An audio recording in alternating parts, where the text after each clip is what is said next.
Dear students, welcome to International Business.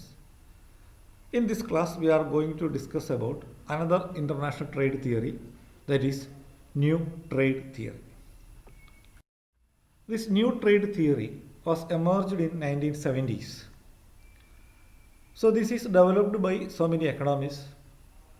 They argued that the economies of scale have important implications in international trade.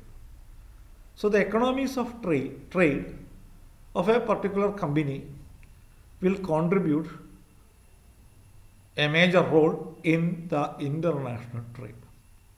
So economies of scale are unit cost reduction associated with a large volume of output.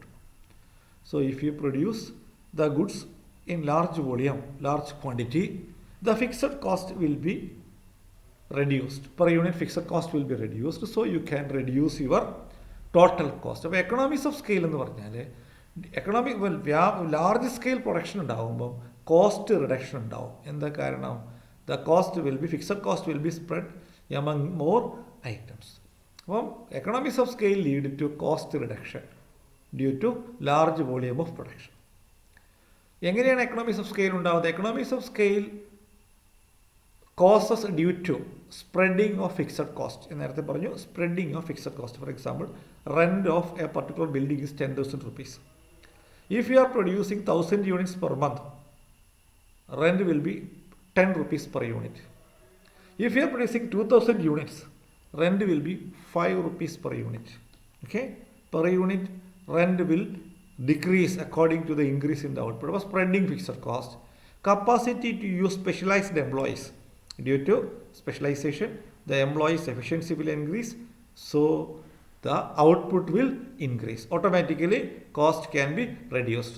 Productive use of resources and equipment. നമ്മുടെ പ്ലാന്റും മെഷീനറിയും ഏറ്റവും efficient ആയിട്ട് use ചെയ്യുക. അപ്പോൾ economies of scale it can be obtained by spreading fixed cost, the capacity to use specialised employees and to the efficient use of the equipments and resources. അപ്പോൾ ഈ തിയറിയിൽ രണ്ട് പ്രധാന പോയിന്റുകളാണുള്ളത്. Due to economies of scale, trade can increase the variety of goods available to customers and decrease the average cost of these goods. അപ്പോൾ economies of scale വരുമ്പം എന്താ സംഭവിക്കുന്നത്? Trade can increase the variety of goods available to consumers. കൺസ്യൂമേഴ്സിന് ലഭ്യമാവുന്ന goods, കൂടുതൽ variety goods ഇറക്കാനായിട്ട് അവർക്ക് സാധിക്കും. And decrease the average cost of these goods. Decrease the average cost of these goods. For example, Microsoft ലോകത്തെ ഏറ്റവും വലിയ software സിസ്റ്റമാണ്, ഓപ്പറേറ്റിംഗ് സിസ്റ്റം. അപ്പോൾ so by increasing more and more operating system softwares എന്താ സംഭവിക്കുന്നത്? They can offer more goods and services to the customers. They can decrease the average cost of these goods. അപ്പം പുതിയ പുതിയ products introduce ചെയ്യാൻ പറ്റുന്നു, automatically cost കുറയ്ക്കാനായിട്ട് പറ്റും. In these industries, when the output required to attain economies of scale represents a significant proportion of world demand.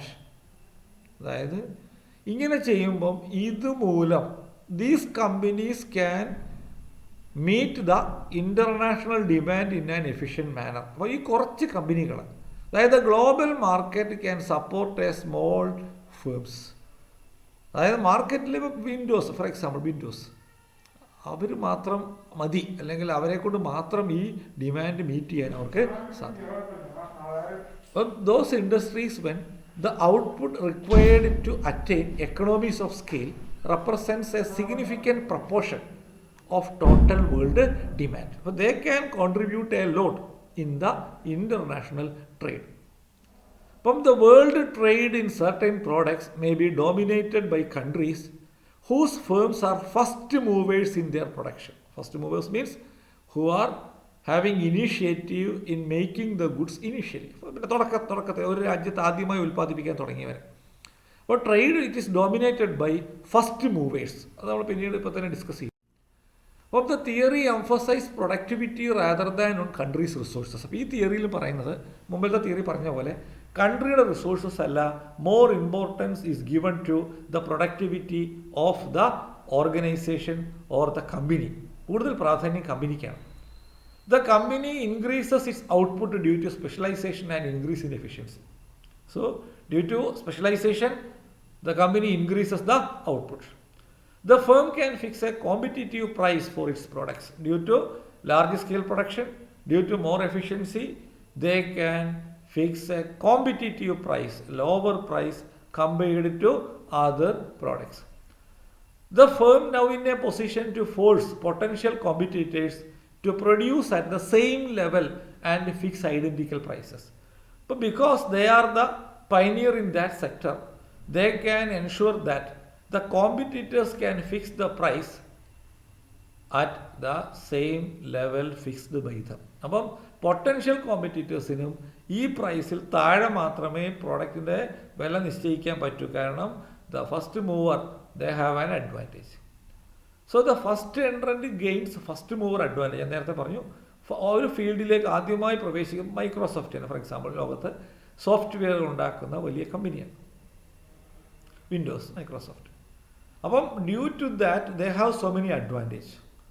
The economic and strategic advantage gained by being the first entrant into the industry. അപ്പോൾ അവരവിടെ വരുമ്പം ഓട്ടോമാറ്റിക്കായിട്ട് അവർക്ക് ആ ഇൻഡസ്ട്രിയിൽ അവർക്കൊരു upper hand വരികയാണ്, അവർക്കൊരു അഡ്വാൻറ്റേജ് വരിക.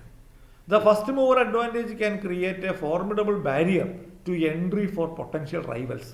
ആ ഫീൽഡിലേക്ക് മറ്റ് കമ്പനികൾ വരുന്നത് അവർക്ക് എന്ത് ചെയ്യുകയും ചെയ്യാം, തടയാനും പറ്റും. ഇപ്പോൾ നമ്മൾ ലോകത്തെ ഏറ്റവും വലിയ സോഫ്റ്റ്വെയർ വേറെ കമ്പനികളൊന്നും വരാൻ കഴിയുന്നില്ല അങ്ങോട്ടേക്ക്. അപ്പോൾ create a formidable barrier, a very important barrier to other rival companies who are planning to enter into these areas. The ability to capture scale economies ahead of later entrants and thus benefit from lower cost structure. അപ്പം ഈ first മൂവറെ സംബന്ധിച്ചിടത്തോളം they can capture more markets, they can prevent the entry of competitors due to the low cost structure. അപ്പോൾ ഇവിടെ മൈക്രോസോഫ്റ്റിൻ്റെ case പറയുകയാണ്, they are spreading their fixed cost by introducing more or new operating systems. അതിൻ്റെ versions ഇറക്കുന്നതോടുകൂടി ഓട്ടോമാറ്റിക്കായിട്ട് അവരുടെ fixed cost അവർ കുറയ്ക്കാനായിട്ടും കോസ്റ്റ് ഓഫ് പ്രൊഡക്ഷൻ കുറയ്ക്കാനായിട്ടും സാധിക്കും. അപ്പോൾ ഇതിൻ്റെ ഇംപ്ലിക്കേഷൻ എന്ന് പറയുന്നത്, ഈ തിയറി വളരെ ഇമ്പോർട്ടൻ്റ് ആയ തിയറിയാണ്. Trade even though do not differ in resource endowment or technology. ഇപ്പം നാഷൻസ്, രാജ്യങ്ങളിൽ, ഇപ്പം ഒരു രാജ്യം, ആ രാജ്യത്ത് ഈ ഫസ്റ്റ് മൂവേഴ്സ് ഇങ്ങനെയുള്ള കമ്പനികൾ ഉണ്ടെങ്കിൽ അവർക്ക് ഒരു അഡ്വാൻറ്റേജും ഇല്ലെങ്കിലും, ഒരു എന്താ പറയുക, റിസോഴ്സും ഇല്ലെങ്കിലും, റിസോഴ്സ് എൻഡോമെൻറ്റ് ഇല്ലെങ്കിലും, they can dominate in the trade because due to this concept the companies can sell the products at a lower cost to the other part of the world. അപ്പോൾ ഒരു രാജ്യത്തിൻ്റെ പ്രാധാന്യമല്ല, കമ്പനിയുടെ എഫിഷ്യൻസിയാണ് ഒരു രാജ്യത്തിൻ്റെ ഔട്ട്പുട്ട് എക്സ്പോർട്ട് വർദ്ധിക്കുന്നതിന് കാരണം. So the dominance of that particular company leads to dominance to that nation. A country may dominate in the export of a good simply because it was lucky enough to have one or more firms among the first to produce that good. ഇപ്പോൾ അമേരിക്കയുടെ case എടുക്കാം. ലോകത്തെ IT സെക്ടറിൻ്റെ major factor control ചെയ്യുന്നത് ആരാണ്? മൈക്രോസോഫ്റ്റാണ്. അത് അമേരിക്കയിലാണ്. അപ്പോൾ എന്താ സംഭവിച്ചത്? അമേരിക്കയുടെ എക്സ്പോർട്സ് കൂടും. അപ്പം they are lucky to dominate the other countries in the world due to the entry of that company as the new, അല്ലെങ്കിൽ first invest in that particular sector. First mover ആയതുകൊണ്ട് അവർക്ക് എന്ത് ചെയ്യാൻ പറ്റി? ആ മേഖലയിൽ ഡോമിനേഷൻ കിട്ടി. So they are in the safe position in exports. അപ്പോൾ അമേരിക്ക അങ്ങനെ ഫസ്റ്റ് മൂവർ അഡ്വാൻറ്റേജിൻ്റെ ഭാഗമായിട്ടാണ് കുറേ വന്നിരിക്കുന്നത്. New trade theory identifies the important source of comparative advantage. മറ്റ് കമ്പനികളുമായിട്ടുള്ള നമ്മുടെ കമ്പാരിറ്റേറ്റീവ് അഡ്വാൻറ്റേജ് ആണ് നമ്മളെ ബെറ്റർ പൊസിഷനിലെത്തിക്കുന്നത്. This theory is useful in explaining trade pattern, how the trade pattern between nations can be explained in a better way by using this theory. പിന്നെ ഈ തിയറിയുടെ ഏറ്റവും ഇമ്പോർട്ടൻ്റ് ആയ ഇംപ്ലിക്കേഷൻ എന്ന് പറയുന്നത്, it generates for government interference and strategic trade policy. അപ്പം ഇങ്ങനെയുള്ള മൂലധനം ആകർഷിക്കുവാനും ഇങ്ങനെയുള്ള കമ്പനികളെ നമ്മുടെ രാജ്യത്തേക്ക് ആകർഷിക്കുവാനുമുള്ള long term policies, trade strategic policies are formulated by the government. അപ്പോൾ ഈ രീതിയിൽ ഈ തിയറി വളരെ ഇമ്പോർട്ടൻ്റ് ആണ്. ഈ തിയറിയിൽ പറയുന്നത് ഒരു കമ്പനിയുടെ efficiency it will automatically lead to the increase in the export of that particular nation. First mover advantage is another important factor that contribute for the overall development of that particular company. Thank you.